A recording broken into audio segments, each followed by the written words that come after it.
Hey there everyone, it's Ryan from Frontline Animal Removal. Today I'm going to give you my opinion on something. These are juvenile red squirrels. And as far as I am concerned, there is nothing worse than a red squirrel. You might be wondering why I don't like red squirrels. That's because they break all the rules when it comes to wildlife problems.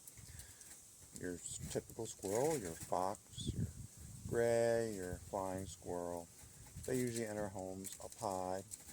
They usually make a significant amount of damage that's easy to spot.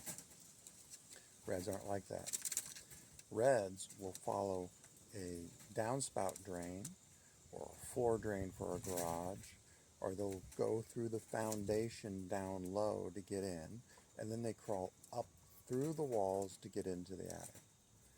So often with red squirrels, you'll hear noise in one area that has nothing to do with how they access the structure. The other thing with reds is they scatter hoard. No. They build caches and nuts. Grays are scatter hoarders. And what I mean by that is a gray squirrel will bury 10,000 acorns in 10,000 different places. Whereas reds will gather up a whole lot of food and they will store all that food in one or two or three different locations. So they have huge stockpiles hidden in strategic spots. Well, not when you have red squirrels, they're doing one of two things. They're A, living in the house, or B, just storing food in your house. If they're just storing food in your house, that can be very frustrating because they're not there every day. And when it comes to trapping, it's frustrating because I can set my traps up, and they can look at them and say, I don't like those weird things. I'll just go away for 2 months.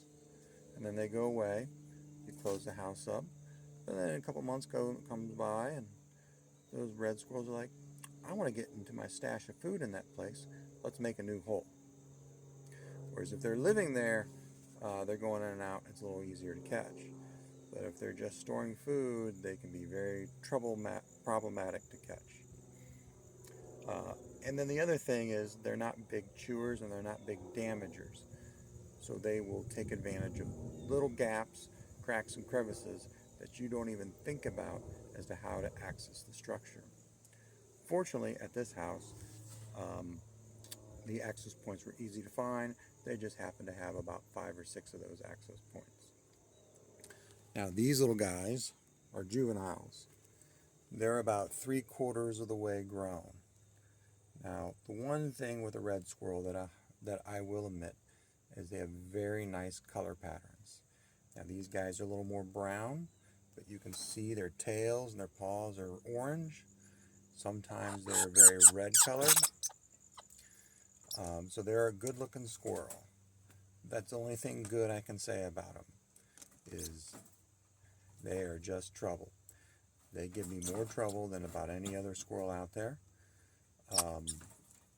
They're ill-tempered and they're sneaky little guys. So, if I show up at your house and I tell you you have red squirrels and I act all depressed, it's because I don't like these guys. They're tough to deal with. Do I deal with them? Yes. Am I successful? Yes. They're just more work. I'm going to show you my pen in the rear. Here we got a baby squirrel. Here we got mama squirrel. So the baby came crawling out of a hole up here. So why is this a pain? Well, on this particular house, it took me about an hour and a half of looking just to figure out where they're getting in. And I looked at this spot first, and I didn't see anything. So I came back later to have another go around.